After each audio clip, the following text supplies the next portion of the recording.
BTP Engagé, l'émission dédiée aux défis et aux engagements du secteur de la construction. Présentée par Jean-Bernard Mellet sur Bâti Radio.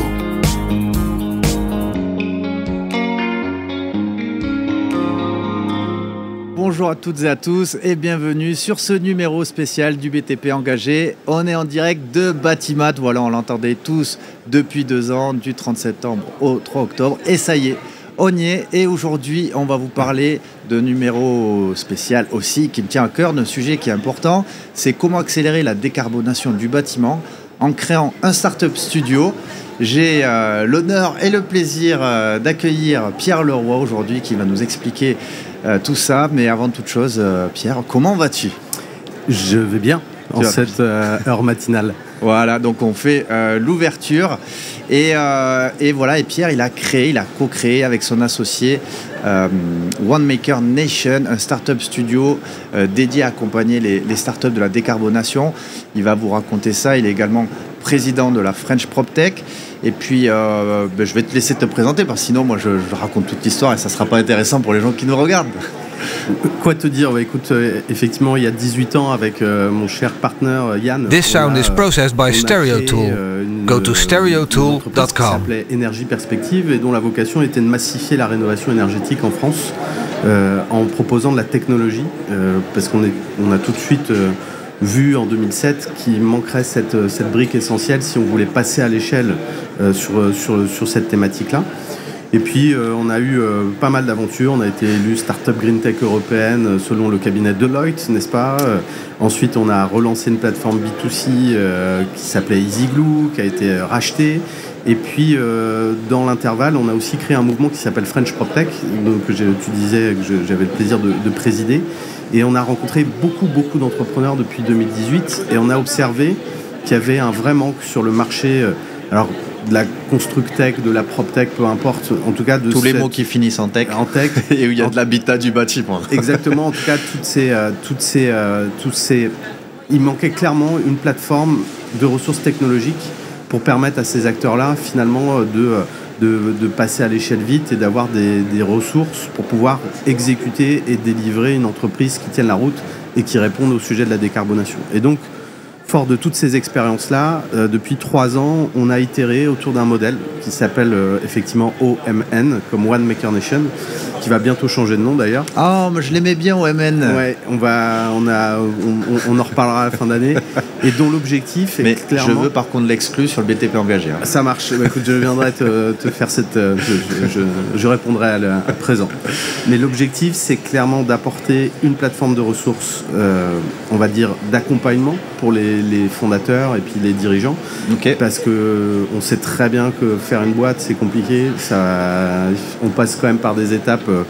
Quand on démarre, il faut être avocat, il faut être RH, il faut être tout en fait. Commercial et puis la R&D effectivement qui coûte très cher. Recruter des bons ingénieurs, ça coûte très très cher. Et tu mets du temps finalement. Et finalement, quand tu crées ton entreprise, tu as souvent une expertise forte sectorielle. En tout cas, c'est souvent ce qui va te permettre de mettre le pied à l'étrier.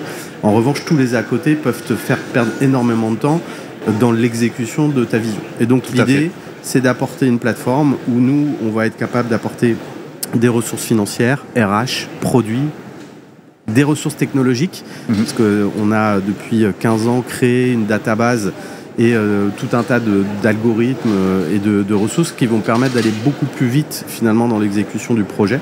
Et donc c'est ce qu'on a commencé à designer, qui est donc cette plateforme OMN pour accompagner des entrepreneurs qui souhaitent décarboner le secteur et qui ont besoin d'un environnement pour pouvoir le faire.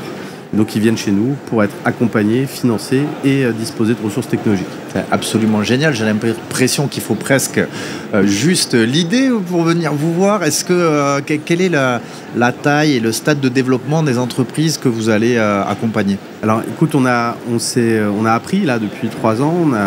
On a fait 3 types de projets. Des projets où on était nous producteurs de l'idée. Et on a été chercher un porteur de projet pour le mettre en œuvre et l'exécuter. Donc projet founder. On a été en logique co-founder avec des acteurs effectivement qui avaient l'idée et qui avaient besoin des ressources pour pouvoir opérer. Donc c'est ce qu'on a fait notamment avec Arnaud Marchand de Zelips. Donc là, vous êtes associé au capital dès la création. Exactement. On est à part égale dans le sujet. Okay. Et on l'accompagne et on l'aide effectivement à mettre en œuvre son projet. Et puis on a un troisième process qui est Late Founder. Donc typiquement Dwitch, nos amis Adrien et Julien, qui eux avaient déjà... Philippe Etchebest du bâtiment. Exactement, qui avaient déjà, lui, son comment dire, enfin ils avaient eux leur POC, on va dire, et ils avaient besoin d'un environnement effectivement pour accélérer. Donc c'est POC, pour les gens qui nous regardent, Proof of Concept. Ils avaient prototype, quoi. Voilà, le prototype. Tout à fait. Et donc c'est les trois axes, avec 3 ans de recul maintenant.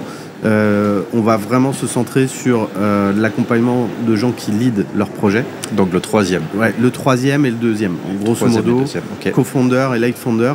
Parce qu'il y a un truc qu'on passe pas à l'échelle comme ça, c'est l'énergie entrepreneuriale. Ah, ça. Et effectivement, tu peux prendre tous les dirigeants salariés qui peuvent être super forts, très talentueux. Entreprendre, c'est un état d'esprit et c'est se mettre dans une configuration effectivement qu'on peut pas décréter. Donc c'est plutôt l'axe et le sujet qu'on va travailler. Ok. Tu veux nous parler des différentes entreprises? Tu veux les citer, peut-être nous pitcher en une phrase ce qu'ils font? Ouais. Alors la première effectivement qu'on a initiée, c'est Hero. Okay. HEERO. La vocation, elle est simple, c'est comment faciliter l'accès au financement de la rénovation énergétique. C'est le point clé quand tu rentres dans un projet, c'est avoir les aides, avoir les financements. Et donc l'idée, c'est d'avoir un espèce de one-stop shop, comme on dit, un endroit où on va tout prendre en charge, on va te simuler, on va te garantir et on va t'accompagner pour l'obtention de toutes les aides. Donc ça, c'est Hero. Ça s'adresse à qui, le client d'Hero? Alors, on a 2 canaux. Un canal qui va en direct, donc avec le site et la notoriété de la marque. Et puis en B2B2C, c'est-à-dire en passant par des enseignes et des partenaires qui vont utiliser Hero pour pouvoir accompagner leurs clients dans le projet de financement. Tout simplement. Donc ça, c'est la... Okay. Donc on est sur quelques gros appels d'offres en ce moment. On a des cierges tous les jours. Et donc on attend de voir comment les choses vont évoluer. Mais effectivement, c'est un projet où la technologie est essentielle pour fluidifier l'expérience dans un le contexte réglementaire a été extrêmement mouvant. Il faut pouvoir s'adapter de manière très agile et flexible. Et ça, il faut un socle technologique et une expertise métier qui sont essentielles. Exactement. Donc ça, c'est le premier. On a deuxième projet qui s'appelle Cadran. Oui. Donc, Cadran qui est une souche au départ d'enchères immobilières. Donc autre sujet. Donc c'était plutôt comment aider les professionnels de la transaction à aller plus vite et à maximiser finalement la valeur, de vendre le bien au bon prix. Ouais. Et donc ça, c'était le point de départ. Et on l'a transformé comme un outil au service des agents immobiliers et des futurs acquéreurs pour prévoir le plan de décarbonation de leur logement. Et donc être capable de se dire finalement quelle est la valeur verte intrinsèque de mon bien, comment je vais l'atteindre, avec effectivement quel type de travaux et quel type d'actions qui peuvent être par exemple un contrat d'énergie verte, un équipement photovoltaïque, en tout cas la totale, de la rénovation à la consommation, comment maximiser la valeur du bien.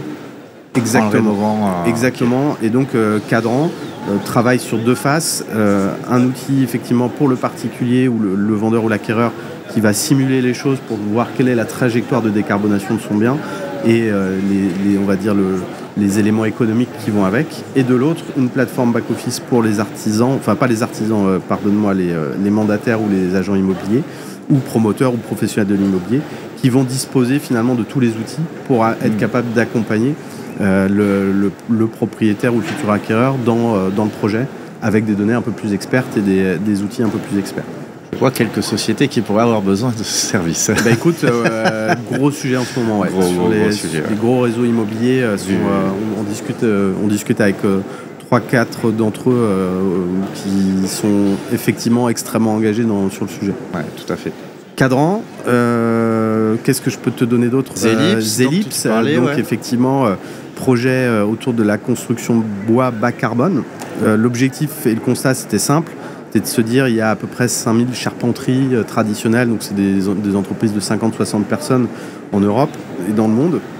Et ces gens-là, ils ont une problématique de main-d'œuvre, puisqu'il y a une vraie problématique pour pour suivre le sujet. On est bien d'accord. 2, ils ont une problématique de modernisation de leur outil de production. Et donc, l'équipe de Zelips, elle a créé une plateforme logicielle et robotique qui va permettre effectivement, tout en restant ouvert pendant les travaux, de moderniser un outil de production et de l'aider à multiplier son chiffre d'affaires par 2 et son EBE par 3 ou 4. Donc c'est ça toute l'ambition de Zelips. On a fait notre premier démonstrateur à Rennes. Donc ils ont racheté une entreprise qui s'appelle Socbois, donc ils sont eux-mêmes faiseurs, donc ils ont fait la démarche. Et ils viennent de vendre d'équiper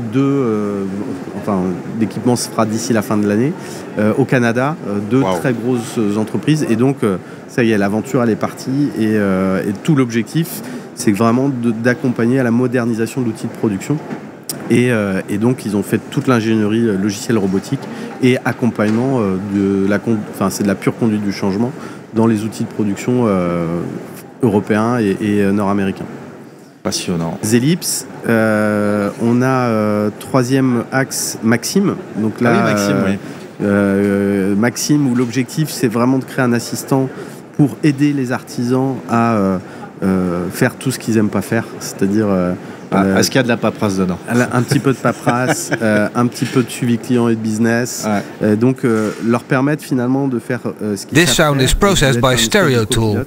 Go to stereotool.com. Moderniser finalement leur process et leur façon de faire dans un environnement qui est quand même changeant côté client. Et en ce moment, le marché, pour plusieurs, les carnets de commandes sont réduits, donc s'ils peuvent se concentrer sur le client plus que sur l'administratif, ça c'est pas mal. Je pense que ça crée plus de valeur.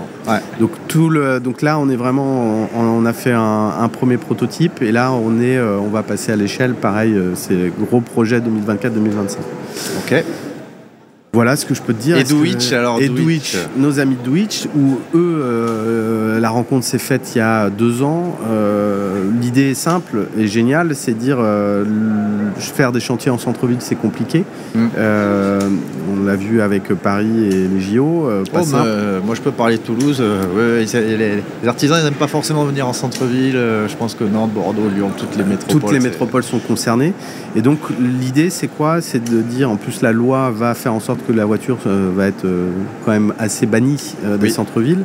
Et donc, l'idée, c'est une application offerte aux artisans sur lequel ils peuvent commander finalement tout leur matériel, se faire livrer en vélo cargo, décarboné, avec des plateformes qui peuvent monter jusqu'à 300 kg de matériel. Et donc l'idée c'est quand je suis artisan, que je me retrouve sur le chantier en centre-ville et que je me dis merde, il me manque tel outil, ou j'ai cassé les aléas chantier.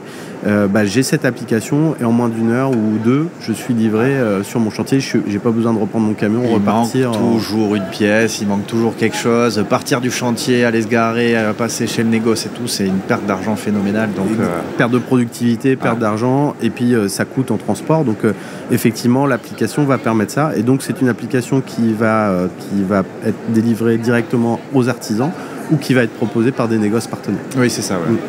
Ok, écoute, des super belles boîtes, vraiment bravo.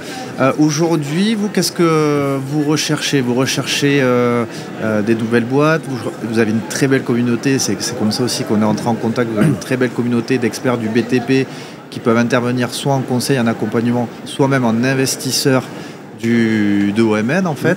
Qu'est-ce que vous développez toujours les 2 axes aujourd'hui? Quel est l'axe que vous développez le plus? Tu peux nous parler de ces 2 axes? Nous, ce qu'on cherche en fait pour bien réussir les choses, effectivement, le financement, l'argent, c'est absolument nécessaire sur des projets qui sont en amorçage et qui accélèrent très vite. Donc il faut avoir cette communauté d'investisseurs pour pouvoir réaliser les choses. Donc on a monté un fonds avec un fonds partenaire, avec une société de gestion.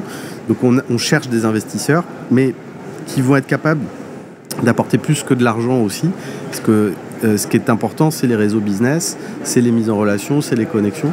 Et donc ces acteurs-là, dès qu'ils vont être métiers, ça va être hyper intéressant. C'est aussi une communauté de mentors et d'accompagnants pour les projets. Donc vous avez des business angels qui ont une expertise dans le BTP, qui peuvent venir pour investir leurs fonds, être au conseil d'administration, voire accompagner de manière plus stratégique ou opérationnelle les chefs d'entreprise tout à fait. Portefeuille. Exactement. Et donc ils vont le faire en investisseur, soit ils investissent à titre perso, soit via leur structure. L'idée, c'est en revanche, ça leur permet d'être très en amont des projets, très en proximité des entreprises. Et en même temps, nous, on est une organisation tierce qui évite aussi de loquer, entre guillemets, ou de verrouiller les entreprises trop tôt. Donc ça permet d'avoir un endroit où les choses vont grandir, grossir, on va apprendre à se connaître, on va développer du business, on va co-investir ensemble, et à un moment donné, peut-être que cette pépite-là sera prête effectivement à être achetée ou à vivre sa vie, peu importe, puisque l'exclusivité n'est jamais ce qu'on recherche quand on entreprend. Donc ça, c'est la première communauté, c'est des investisseurs et faiseurs à nos côtés. Deuxième axe, ça va être des porteurs de projets. Donc des gens effectivement qui ont envie d'incarner un projet, qui ont des idées ou qui sont déjà même à maturité. Et donc là, on est une plateforme de ressources pour pouvoir les aider à accélérer, à dérisquer le projet. Donc que ce soit par le financement, l'accompagnement stratégique ou la mise à disposition de ressources technologiques. Donc ça, c'est le deuxième axe. Et puis le troisième axe, ça va être les corporates. Donc on fait un club aussi corporate. On a notamment le groupe Vive et le groupe Exaome là, qui rentrent à nos côtés dans l'aventure. Et donc c'est pour eux aussi une formidable plateforme d'innovation. This sound is processed by StereoTool. Go to stereotool.com. Je pense que le faire tout seul, quand on n'a pas le savoir-faire technologique ou la proximité avec l'écosystème de start-up, c'est compliqué. Donc on est aussi une ressource pour pouvoir les aider à créer des passerelles et à trouver les bonnes solutions pour leur business. Génial. Écoute, merci beaucoup Pierre. Comment on peut te suivre et suivre les aventures de ce magnifique Startup Studio ? Eh bien écoute, de manière très simple, LinkedIn et puis LinkedIn OMN Studio qui va changer bientôt et puis le mien, celui d'Yann et puis French PropTech aussi qui est un bon vecteur pour échanger.